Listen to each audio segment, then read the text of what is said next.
नाग, किन्नर, सुर, असुर जितने हैं सब शिव के भक्त।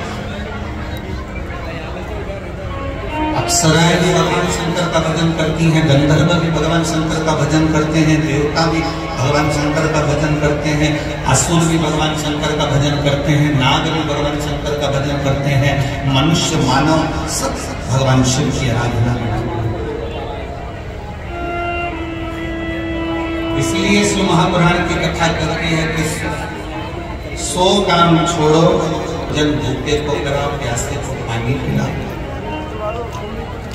और करोड़ों काम छोड़ दो, सबसे पहले अपने नगर में अगर शिव महापुराण की कथा हो रही हो तो वहां 5 मिनट जाकर बैठ,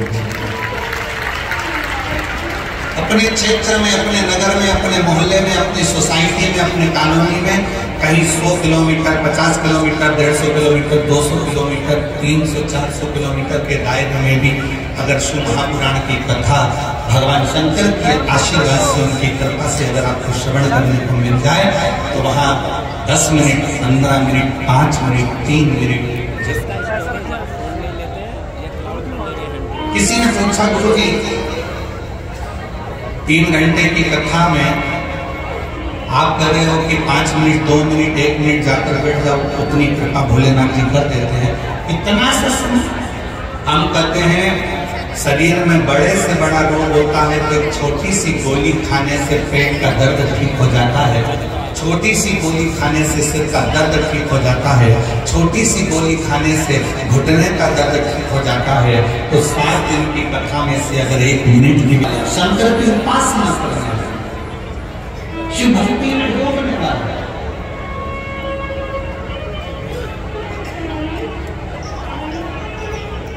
उस जीव को भगवान शंकर साथ ले।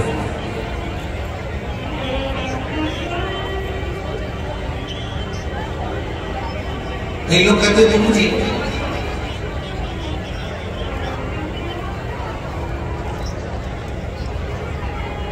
हमने सुना है कि देवी देवताओं को बलि चढ़ती है, किसी को पशु की बलि चढ़ती है, किसी को इसकी बलि चढ़ती है, किसी को उसकी बलि चढ़ती है। हमारी शिव महापुराण की कथा नहीं कहती कि किसी देवी देवता को बलि चढ़ती है। शंकर भगवान का तो एक नाम पशुपति नाथ है, जो पशुओं की रक्षा करने का भी देवता हो। अगर वो पशुपति नाथ है तो पशु की बलि से वो कभी प्रसन्न नहीं हो सकता।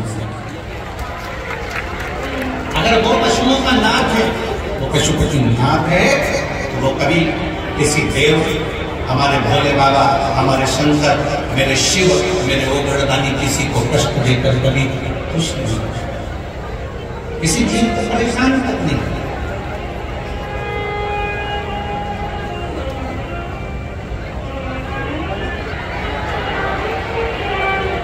किसी को कष्ट नहीं देते मेरे शिव। एक देवता है तो वो भी शंकर की आराधना में लगा है, एक असुर है तो वो भी शंकर की आराधना में लगा है, गंधर्व है वो भी शिव की आराधना में लगे हैं, अप्सरा है वो भी शिव की आराधना में। मैं दानव का राष्ट्र था,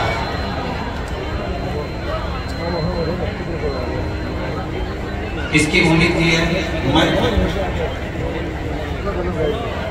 मैं दानव का राष्ट्र था, और इस मैं दानव के राष्ट्र के ही नाम से इसका नाम मेरठ है।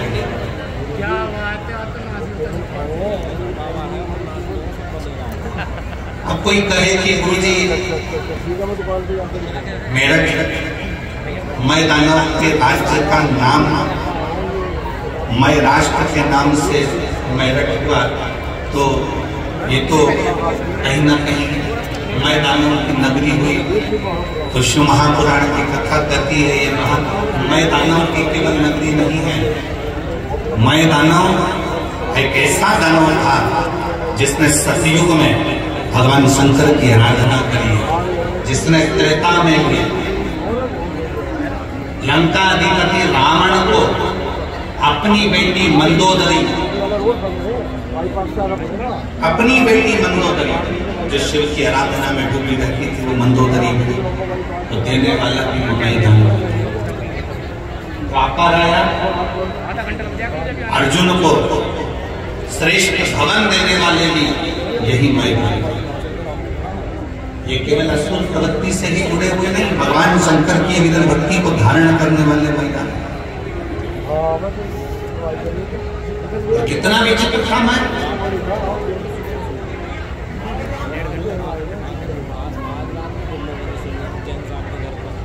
राजा मय की जो नगरी मेरठ, इस पवित्र भूमि पर बैठकर मैं शंकर की आराधना करता शिव की। और मैं जब शिव की आराधना में इतना लीन हो गया, इतना लीन हो गया, इतना लीन हो गया कि देवता उसकी तब साधना को डिगा नहीं पाता।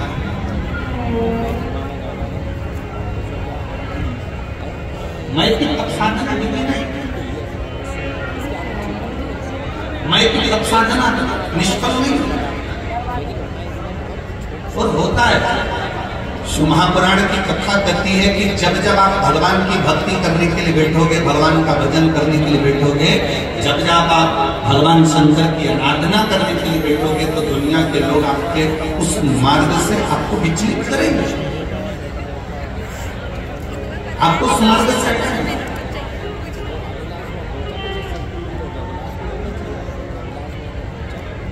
सात दिन की कथा में यहाँ पर कई माताएं ऐसी बैठी हैं, कई मेरी जीजियां ऐसी बैठी हैं, कई जीजा ऐसे बैठे हैं, कई बेटियां बेटे ऐसे बैठे हैं जिन्होंने संकल्प लिया। अपने पास में कथा हो रही है, 15 किलोमीटर, 50 किलोमीटर, 25 किलोमीटर दूर हो रही है, अपन कथा सुनने चलेंगे।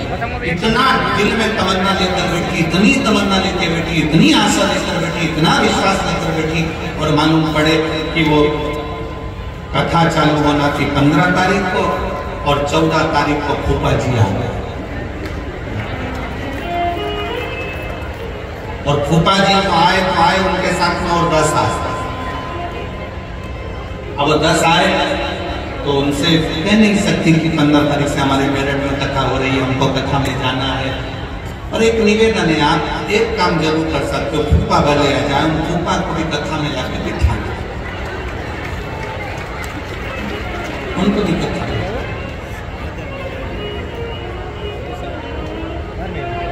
और वो पूछे नहीं बेटी कहाँ जा रही है, बस कथा सुनने के लिए जा रही है, कथा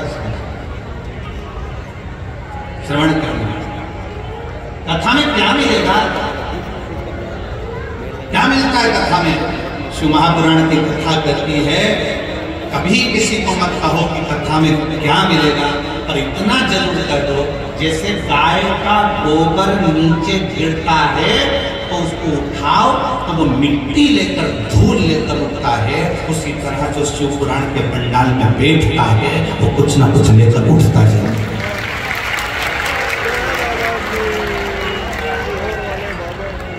गाय का गोबर जमीन पर गिरा, गाय का गोबर जमीन पर गिरा तो वो मिट्टी लेकर उठा, धूल लेकर उठा, पत्थर कंकर लेकर उठा। इसी तरह जब कोई मनुष्य, कोई मानव शिव महापुराण की कथा में जाकर बैठता है, कोई पंडाल में जाकर बैठता है, शिव तत्व का स्मरण करने के लिए बैठता है, शिव कथा को श्रवण करने के लिए बैठता है, तो खाली नहीं जाता। क्यों?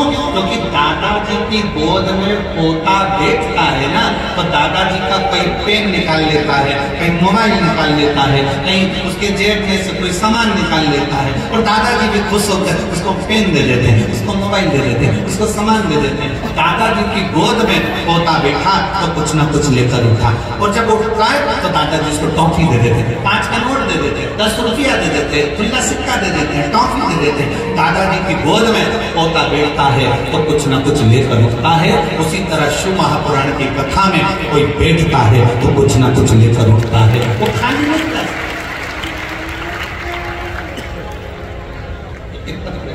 अभी हम ज्यादा पत्र तो पढ़ेंगे क्योंकि ट्रैफिक में हम लेट हो गए थे आने में, हम ज्यादा पत्र नहीं पढ़ता।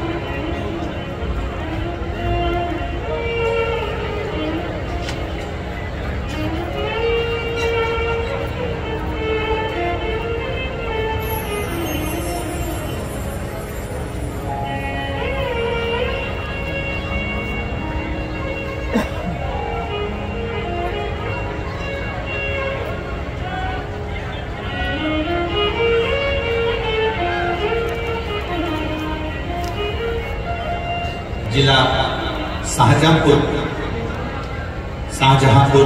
उत्तर प्रदेश के निवासी हैं। कहीं बैठी हों तो हाथ हिला सकते हैं। आप ही हैं, ऐसा हाथ हिला। श्री शिवाय नमस्ते। आ जाइए, एक बेलपत्र में जाइए। आ जाइए। मैं प्रदीप कुमार सक्सेना, जिला शाहजहांपुर उत्तर प्रदेश का निवासी हूँ। पत्र को एलईडी पर आस्था चैनल के माध्यम पर आप लोग पढ़ सकते हैं। मेरा मोबाइल नंबर ये है। मैं प्रदीप कुमार सक्सेना, जिला शाहजहांपुर उत्तर प्रदेश का निवासी हूँ। मेरा मोबाइल नंबर ये है। मैं एक साधारण परिवार से हूँ। मेरे 2 बच्चे थे बोले। मेरा बेटा एक 23 वर्ष का 19/5/2018 को बीमारी DMD होने के कारण शांत हो गया। उसके खराब उसके कारण अस्त व्यस्त हो गए और मेरे शरीर में एक बीमारी ने घेर लिया। मेरा इलाज हुआ, लखनऊ में डॉक्टर को दिखाया। उसी दौरान कथा को सुना, आस्था चैनल पर सुनता। पास के मंदिर में एक लोटा जल चढ़ाने के लिए जाता, महामंत्र का जाप भी करता। गुरुदेव, तभी मेरी एक आंख रोते रोते खराब हो गई बेटे के लिए, और आंख इतनी खराब हुई जिसको डॉक्टरों ने निकालने का कह दिया, और मेरी एक आंख निकालना पड़ा। अब आंख तो निकल गई, उसकी जगह पर पत्थर की आंख लगा दी गई। गुरुदेव, दिल्ली में पत्थर की आंख मुझे लगाई, दूसरी आंख फिर खराब है। अब क्या करा? रोते बिलखते करते। तब भगवान शंकर पर आश्रित होकर शिव को जल चढ़ाकर और शंकर को जल चढ़ाकर मेरी आंखों पर उसको छुड़ा। आज मेरे बाबा को मैं धन्यवाद देने के लिए आया हूँ कि डॉक्टर ने कह दिया अब तुम्हारी दूसरी आंख निकालना नहीं पड़ेगी, तुम्हारी आंख में काम करना पड़ेगा। मेरी आंखों ने काम करना प्रारंभ कर दिया। बाबा शिव शिव शंकर शंकर, एक लाइन बहुत अच्छी लिखी है, आप लोग से गुनगुनाते हैं कि लुटा दिया भंडार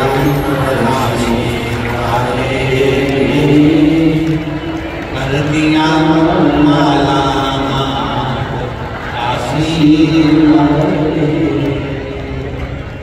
जो जैसी भावना लाया वो वैसा ही फल पाया।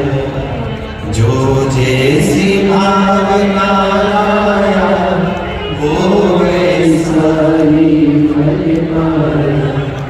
नहीं थाली उसे लौटाया वो दीन हर्षाया। और कर दिया माला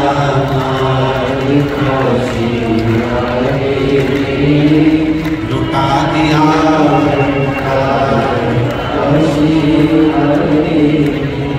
जिस भाव से, जिस दिल से आप कथा का रस्तत्व गए, वो गर्दानी उस भाव से शिव के आश्रित है।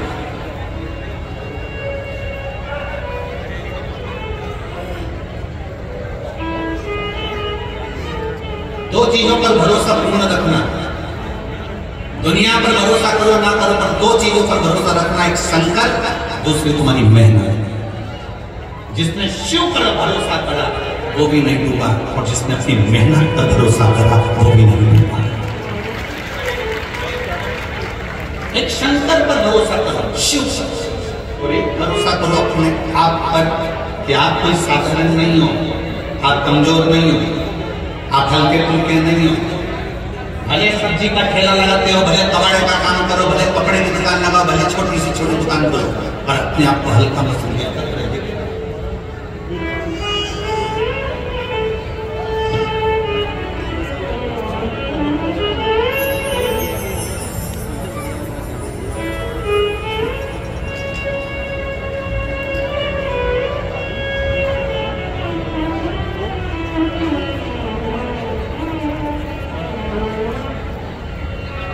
नाम सौरभ वर्मा, पत्नी निशा वर्मा, निवासी खतौली, मुजफ्फरनगर, उत्तर प्रदेश के लिए।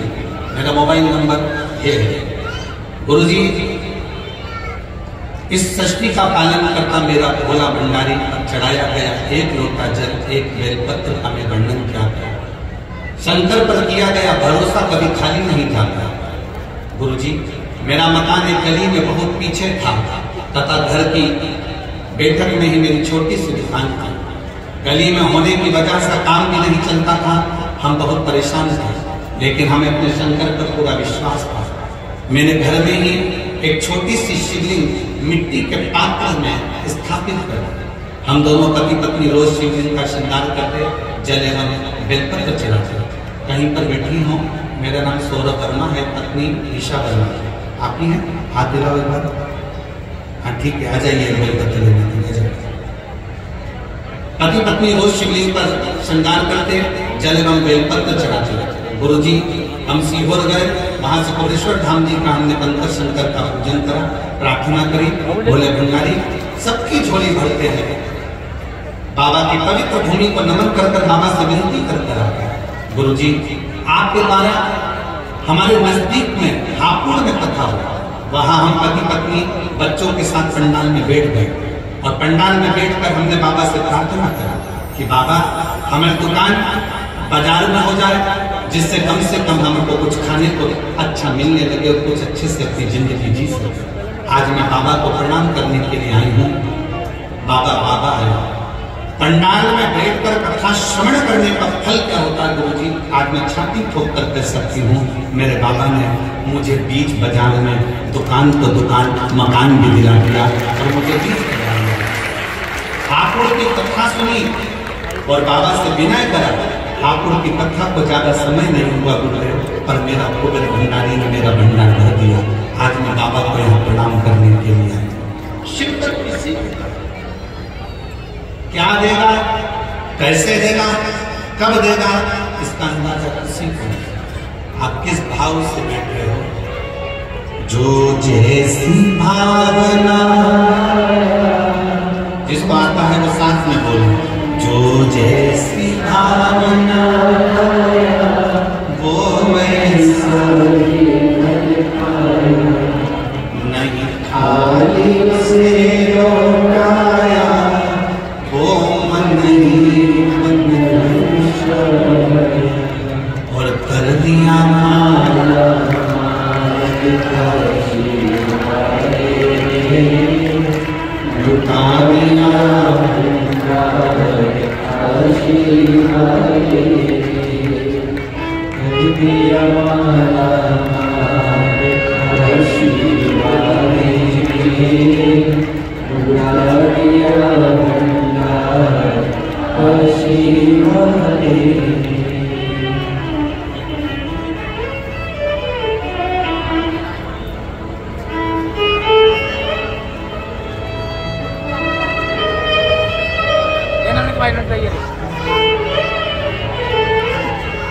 भैया जी कह रहे हैं, एक तो आंख पत्थर की लगा दी है, दूसरी आंख में काम करना बंद करा तो उसी पर शिव को चढ़ा हुआ जल नेत्रों में लगाना प्रारंभ कर लिया और बाबा की कृपा से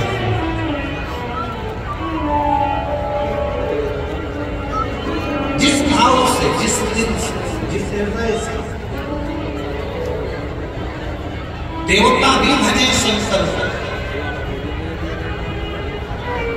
फिर निवेदन है, अगर शरीर में रोग है तो सबसे पहले डॉक्टर के पास जाओ। डॉक्टर जो जांच बोले, जो चेकअप बोले, उस डॉक्टर शिव और उसके साथ में शंकर की शरणागति। मृत्यु लोक का कोई अधिपति है, इस मृत्यु लोक में अगर कोई निवास करने वाला है तो वो देवाधिदेव महान। सारी समस्या का हल, और आवाज दम के निकाल लो, सारी समस्या का हल बोल बम का नारा है। शिव शिव विश्वास रखिए।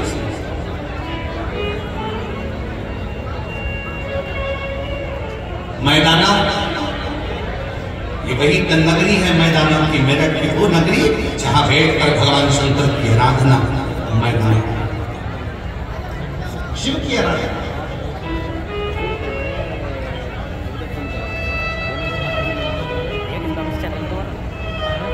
और ऐसी शिव की आराधना मैदानों में करी कि देवता भी घबराने लगे कि कहीं ये शंकर भगवान से कुछ मांगना।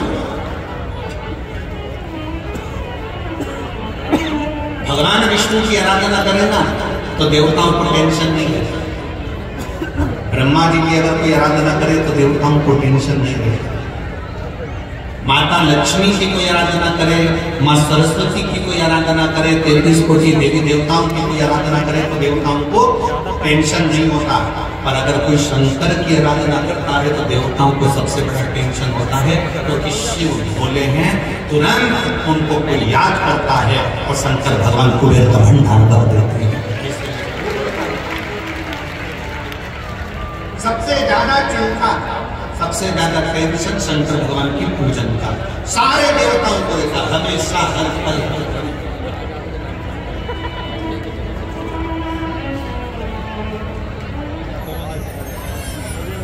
और एक और सुन लो मेरठ वाले, हे मेरठ की जीजनी और जीजा, बहुत सावधानी से सुनिए। आप इतनी सारी संख्या में पहुंचे हो ना कथा स्मरण करने के लिए, देवताओं को टेंशन हो गया तुम्हें देख देख। जब इतने सारे आए हैं शंकर जी की कथा सुनेंगे और शिव जी की कथा सुनेंगे, तब खाली तो कोई जाना नहीं है। शंकर ना जाने क्या क्या देकर भेज देगा, कोई भरोसा शिव शिव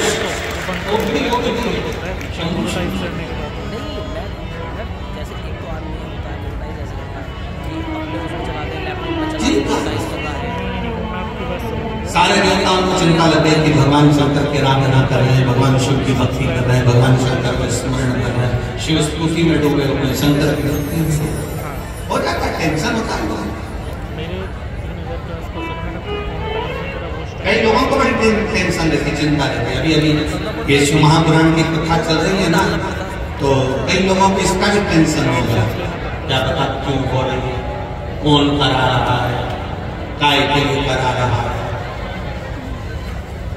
कई बार बेचारे जजमान कथा कराते हैं तो उनको टेंशन हो जाती है, दूसरों को चिंता लग जाती है, कहीं आने वाले समय में चुनाव तो नहीं लड़ेगा।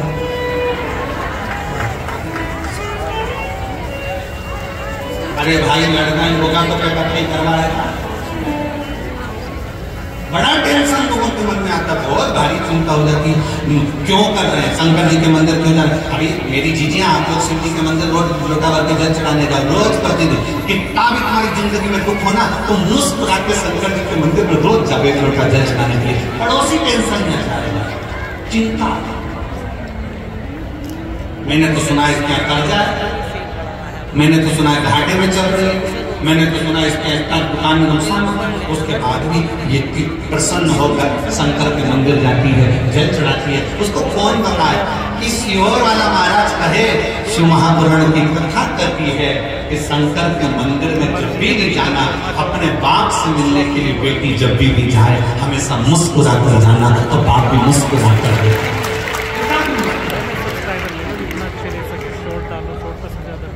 अब लोगों का विचार रहता है, कहीं और ध्यान जाता है, कहीं उसी में कहा है जैसे एक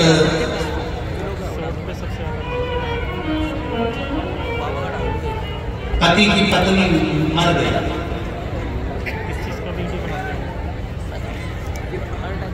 और एक पति की पत्नी की जॉब लग गई दिल्ली में। एक की पत्नी मर गई और एक पति की पत्नी की जॉब लग गई। जिसकी पत्नी मरी उसका नाम भी कमलेश था और जिसकी पत्नी की जॉब लगी उसका नाम भी कमलेश था। अब यहाँ पे कमलेश बैठा हो तो बुरा मत मानना है।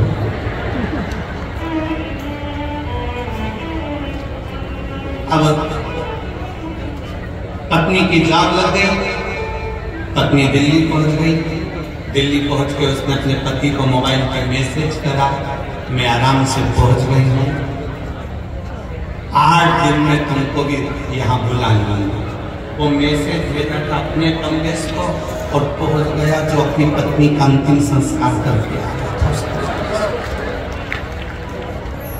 और जो पत्नी का अंतिम संस्कार करके आ रहा था, एकदम उसके मोबाइल पर मैसेज गया, उसने मैसेज पढ़ा, मैं आराम से पहुंच गई हूँ, 8 दिन में तुमको भी बुला। चक्कर खा के जमीन पे गिर गया। घर के लोगों ने पानी का छींटा दिया, बेचारी को पत्नी का गम हो गया होगा, पत्नी मर गई इसलिए चक्कर आया। उससे पूछा क्यों चक्कर आया, उसने कहा जाके से मैसेज कर। किसने? पत्नी ने। क्या मैसेज करा? मैं आराम से पहुंच गई, 8 दिन में तुमको भी बुला लूंगी और मुझे भी लेके जाएगी। इतने में घर के लोगों ने कहा वो पगला, वो मोबाइल लेके नहीं गई है, ये तो किसी दूसरे कम ले सकता और तेरे पास आ। ऐसे ही बहुत संसार में लोग हैं जो विचार करते हैं, कुछ करने जाते हैं, कुछ उनकी दृष्टि रहती है, कुछ और नेत्र रहते हैं, कुछ शिव पुराण की कथा करती है। और निवेदन है तुम्हारा मैसेज सही जगह जाना चाहिए। 7 दिन की कथा में तुम्हारे मुंह से श्री शिवाय नमस्तुभ्यं होना चाहिए। तुम्हारा मैसेज, तुम्हारा शिव नाम नमः शिवाय, पंचाक्षर मंत्र, षडाक्षर मंत्र, ओम नमः शिवाय, तुम राम जपो, कृष्ण जपो, शिव जपो, श्री शिवाय नमस्तुभ्यं जपो, तुम्हारी मर्जी पड़े तो जपो, और वो मंत्र में तुम्हारी मूलता होना चाहिए, शिव की स्तुति होना चाहिए।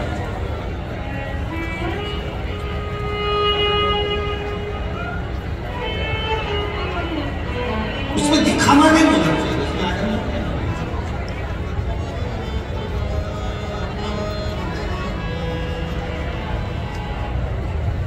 मैदानों में भगवान शंकर की तपस्या करी, बहुत तप किया, बहुत तप किया, बहुत तप किया।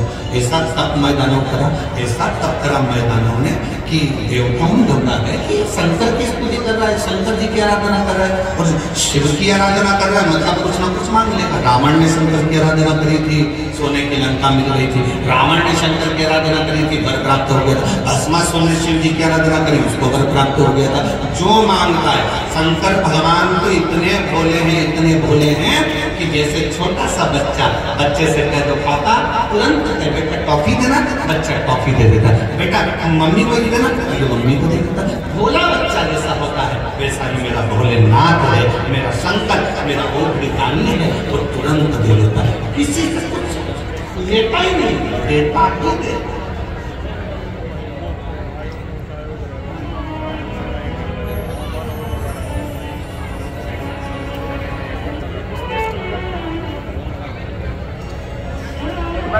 पक्की मित्र दोस्ती का लक्षण क्या होता है? जरा जम के बोलिए, पक्की दोस्ती का लक्षण क्या है? पक्की मित्रता का लक्षण क्या है? तुम अपने दोस्त के यहाँ आकर भोजन करो, ये पक्की दोस्ती है। तुम तुम्हारे दोस्त के यहाँ शादी में शामिल हो गए, पक्की दोस्ती है। पक्की दोस्ती का लक्षण क्या है? शिव महापुराण की कथा कहती है पक्की दोस्ती का सबसे बड़ा लक्षण है कि जिसमें लेने का भाव नहीं होता। पक्की दोस्ती का लक्षण यहाँ देने का भाव होता है, दिया जाए। यहाँ लेने का भाव नहीं है, केवल देने का भाव। अगर दोस्त के मन में यह जाए ना कि मुझे इससे लेना है, मुझे इससे इतना लेना है, मुझे ये करना है, मुझे इससे प्राप्त करना है, इसलिए मैंने उससे दोस्ती रखी है, मैंने ऐसा रखा है, तो दोस्ती नहीं, दोस्ती के अंतर्गत दिया जाता है। ले भाई बैठ, ले भाई प्रणाम का, फिर दिया देने। इसलिए मेरे भगवान कृष्ण भी जितने राधा जी के लिए नहीं रोए, मेरे भगवान कृष्ण उतने सुदामा के लिए रोए, क्योंकि देने का भाव था। सुदामा के पास देने के लिए कुछ भी नहीं था, तो भी सुदामा बाजू में से मांग कर तंदूर लेकर कोटरी में बांध कर अपनी पत्नी से लेकर चल दिया और भगवान कृष्ण को देकर आ गया, क्योंकि इसका देने का भाव था, लेने का नहीं।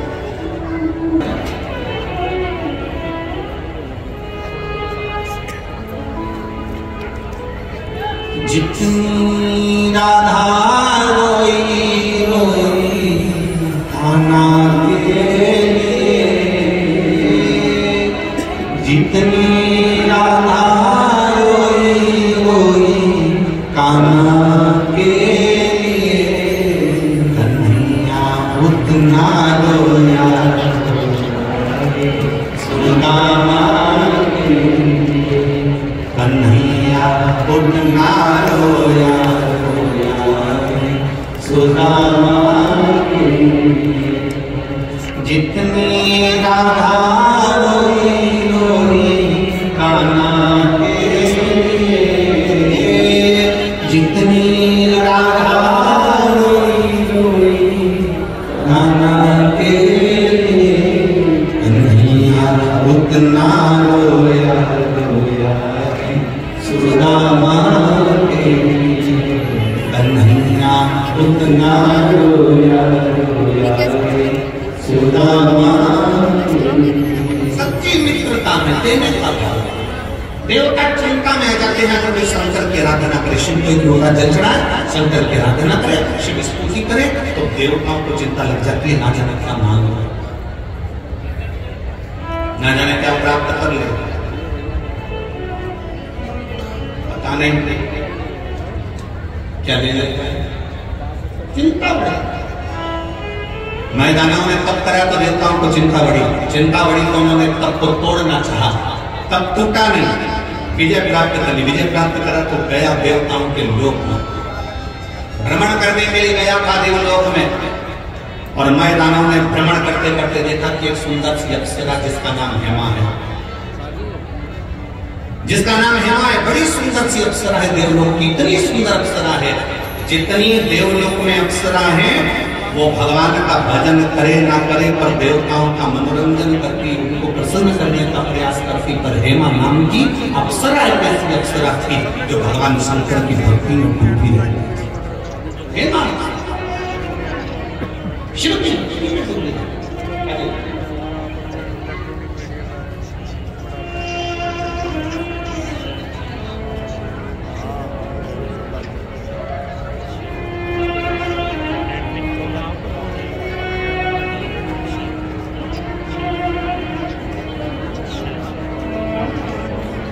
निशा बजना निवासी कतौली मुजफ्फरनगर उत्तर प्रदेश।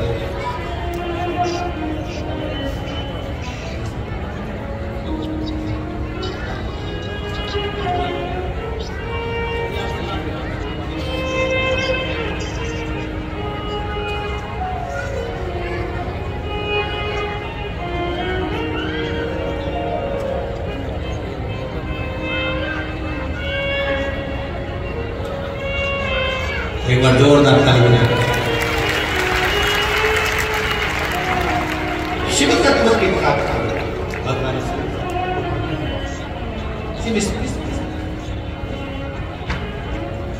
इतनी सुंदर अप्सरा हेमा, उस हेमा अप्सरा को देखा बड़ी सुंदर।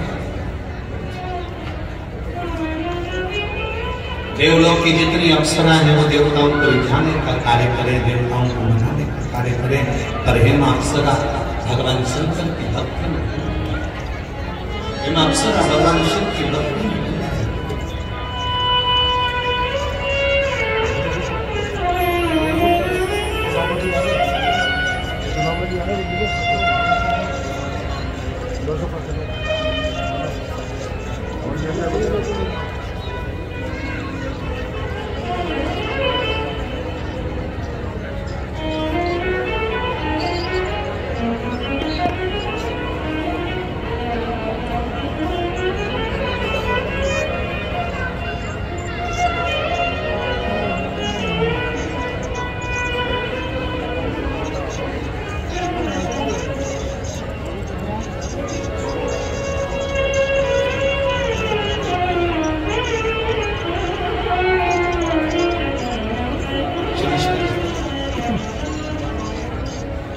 शिव भक्ति हेमा का नियम का भगवान शिव की भक्ति, हेमा का नियम है भगवान शंकर की भक्ति। और शिव भक्ति ऐसी थी हेमा की, हेमा अप्सरा की। मैं दानव ने जो हेमा अप्सरा को देखा तो समझ गया कि इसको मैं अपनी अर्धांगिनी बनाऊंगा, इसको और हेमा अप्सरा को मैदानों में अपनी अर्धांगिनी बनाया।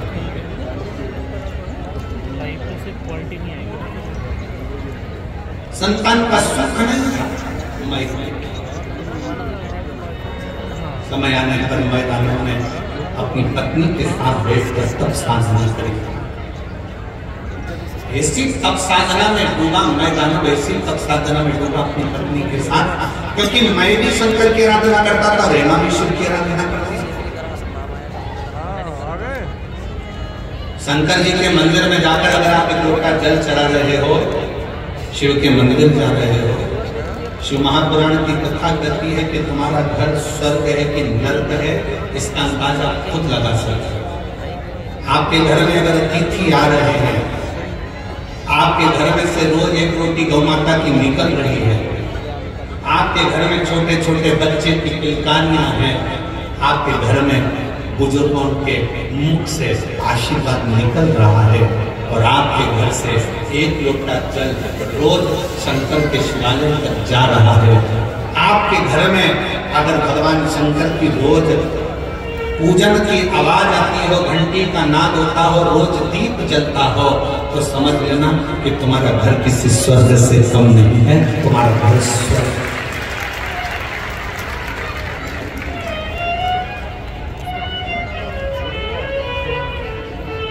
लिंग पुराण के अंतर्गत लिखा, लिंग पुराण में वर्णन किया गया कि जिसके घर का एक लोटा जल अगर शिवालय तक जाता है, लिंग पुराण कहती है जिसके घर का एक लोटा जल शंकर के मंदिर तक जाता है, उस घर के दरवाजे पर स्वयं 33 कोटि देवता उसके चौखट पर खड़े होकर उसके घर की रक्षा करते हैं। वो शंकर का घर, वो शिव का घर। आपके घर से अगर एक लोटा जल चढ़ाने के लिए आप शंकर के मंदिर में जा रहे हो, शिव के शिवालय तक जा रहे हो, शंकर की चौखट तक जा रहे हो, समझ में आपका घर नहीं, शंकर का घर है। 33 कोटि देवता उसके दरवाजे पर खड़े रहते हैं, 33 कोटि देवता उसके द्वार पर खड़े रहते हैं। शिव का द्वार है शंकर।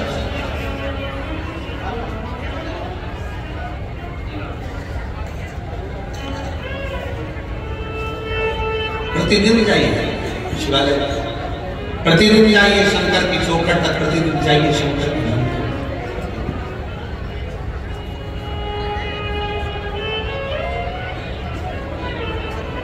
मैं गाया हेमा के साथ में बैठकर तप साधना में लीन हो गए। उसी समय पर एक मधुरा नाम की एक अप्सरा हो, जो मधुरा नाम की अप्सरा शंकर भगवान के स्वरूप को देखकर मोहित हो।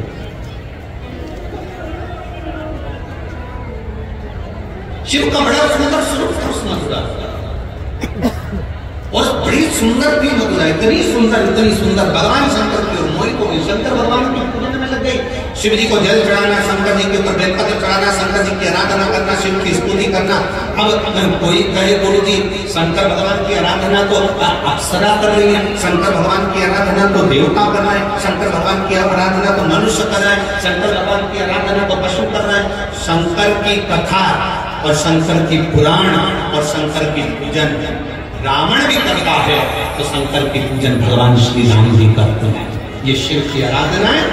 रावण भी शिव की आराधना करता है, तो राम जी भी शिव की आराधना करते हैं।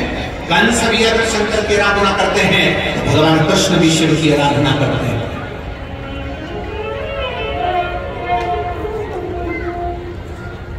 सबका शिव,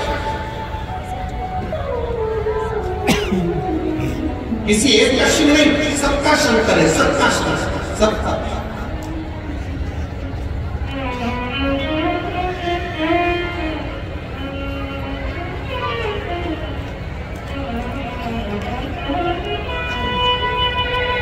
और महाराज फिर निवेदन है कि दुख में ना कोई तेरे साथ रहेगा, साथ रहेगा तो महादेव रहेगा। कोई साथ नहीं रहेगा, शंकर तुम्हारे साथ, शिव तुम्हारे साथ में हर पल हर घड़ी हर क्षण है। और फिर निवेदन है, तुम ये कभी ना सोचना कि कोई तुम्हारा साथ दे जाएंगे। इसलिए हो सकता है तुम्हारी दुख की घड़ी में तुम सोचो किसी और वाला महाराज आ जाएगा। ना ना ना, ये प्रपंच में पढ़ना ही मत किसी और वाला महाराज तुम्हारी दुख की घड़ी में आ जाएगा। ना,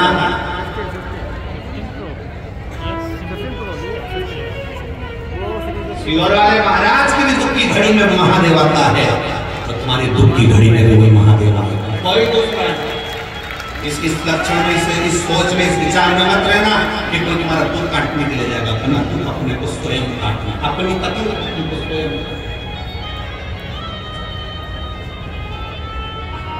बस शिव की स्तुति करिए और वो शंकर की स्तुति साधारण नहीं होती महाराज।